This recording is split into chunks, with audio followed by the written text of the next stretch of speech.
What's going on, everybody? Lance from Drago Cinematics here, and today I'm going to be giving you a short little tutorial on how to put transitions over real estate footage. I shot all this footage using my A7S3 and I have it interpreted and already color graded and put into the timeline as well. We start with the first two clips starting outside, and the second two clips are on the inside. The first thing I always like to do when I import my footage is I like to determine which is my beginning clip and which is my end clip. So if I go to the effects tab, I already have it set here, so this clip of the living room and the kitchen is going to be my end clip, and this clip of the house is going to be my first clip. I usually like to do the outside of the house first and feature that, only because they're buying the view, they're buying the backyard, so start off with drone shots and then go inside. I don't usually like to start with the inside of the house. That's just my preference and how I like to shoot my videos.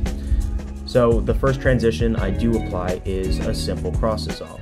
Now, a cross dissolve is one of the base transitions in Premiere. All it's going to do is just do a really nice fade from video to video, and obviously if it's the beginning of it, it'll just do a nice fade from black into the video itself. So it slowly increases the opacity until you can see the video in its true color. So I always like to put that on the beginning and the end. You want to separate the different spaces, and the way that I like to do that is I like to get a dip to white, and I like to put that over the different spaces. So we start outside, and as we're going inside, I like to throw a dip to white, so the viewers are like, okay, now we're in a different space. And it gets a little bit confusing sometimes when you're doing a house with 6-7 bedrooms and you're cutting back and forth. The dip to white is a really good transition to let the viewer know that they're in a different space. If you're doing a bathroom in a bedroom, use a cross dissolve because it's the same space, and once you switch to the next bedroom, then throw on that dip to white. That's personally my favorite thing to do. I don't like to get too creative with the transitions in real estate videos because you're showing off the house and not your skills as much. So, you know, those twirls and those spins and everything like that, keep it simple. I think that's the best way to show off the house, because ultimately that's what you're doing in real estate. So now, if we go back to the beginning of the clip, got a beautiful cross dissolve. I personally don't like to overdo it with their transitions, only because the viewers don't want to see that much flashiness, they just want to see the house itself. So like I said, I start with a cross dissolve, and here, just no transition over this is fine because it's still in the outside of the house. What I will do sometimes though, just to keep the viewers engaged, is I'll just throw a little bit of sound over this fire.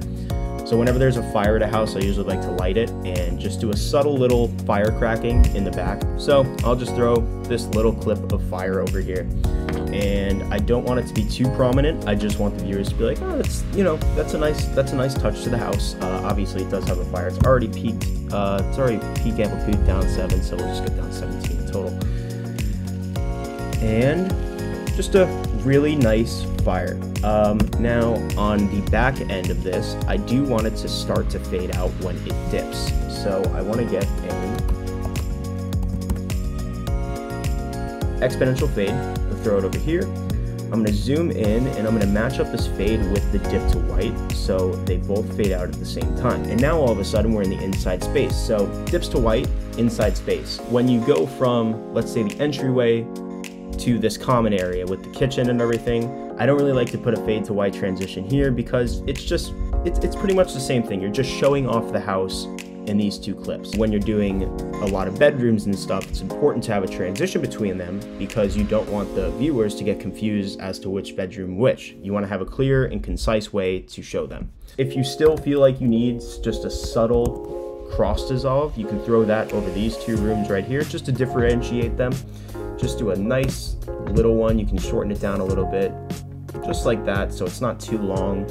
And obviously you just show that the kitchen and living room is separate from the entryway. So when we put it all together, this is what we got. Nice cross dissolve in. We cut to the fire here with that subtle fire noise. And the fire noise dips out with that fade to white. Beautiful interior shot of the stairs, subtle cross dissolve to the living room and the kitchen, and then we cross dissolve out as the video's over. So the moral of this video is it's important to use transitions. Don't overuse transitions, and don't try to stylize the video and make it some crazy flashy thing. Viewers just don't like that, especially if they just want to see the home in all of its glory. You want to feature the best features of the house, add just a little bit of that stylistic element to make it easier to watch, and keep it simple. You don't want to go crazy with this, so it's just a little bit of a tutorial on what I do when I do these houses. Like I said in my last video previously, I don't like to use a lot of speed ramps only because I think they're overused, but I do think these simple effects do the video a lot of justice, especially just those little touches like the fireplace. That's all I got for you today. If you have any questions or want to see another tutorial, comment down below and be happy to share with you. Thanks for watching.